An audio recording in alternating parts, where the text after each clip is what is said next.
Ketika hati kita hancur, apa yang harus kita lakukan? Banyak sekali orang-orang yang berkata seperti ini setiap masa, dan alasan pun bermacam-macam. Ada yang hatinya hancur karena cintanya ditolak. Ada yang hatinya hancur karena dicurangi.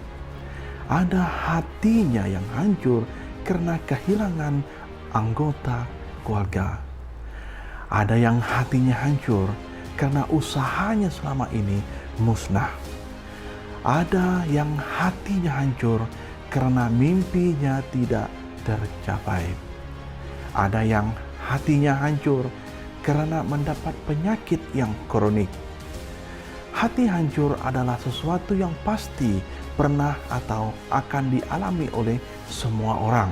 Nah, pertanyaannya, apa yang harus kita lakukan ketika hati kita sedang hancur? Ada beberapa penyelesaian yang dapat kita lakukan.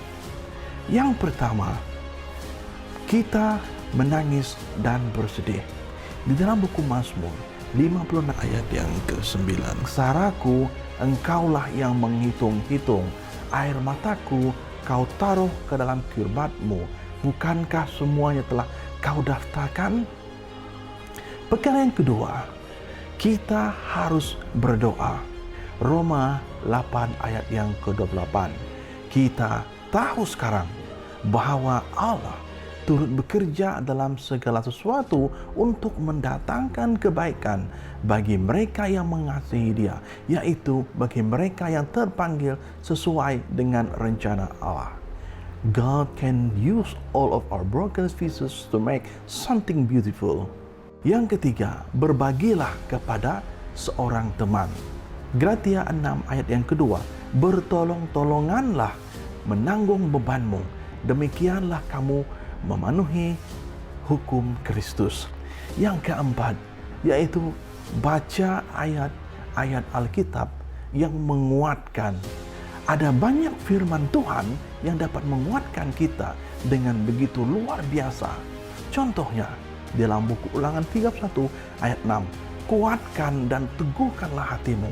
Janganlah takut dan janganlah gemetar karena mereka, sebab Tuhan Allahmu, Dialah yang berjalan menyertai engkau. Ia tidak akan membiarkan engkau dan tidak akan meninggalkan engkau.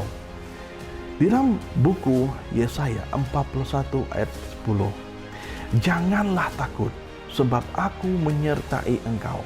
Janganlah bimbang sebab aku ini Allahmu. Aku akan meneguhkan, bahkan akan menolong engkau. Aku akan memegang engkau dengan tangan kananku yang membawa kepada kemenangan. Walau apapun yang datang dan mematahkan hati serta semangat kita, teruskan berjuang.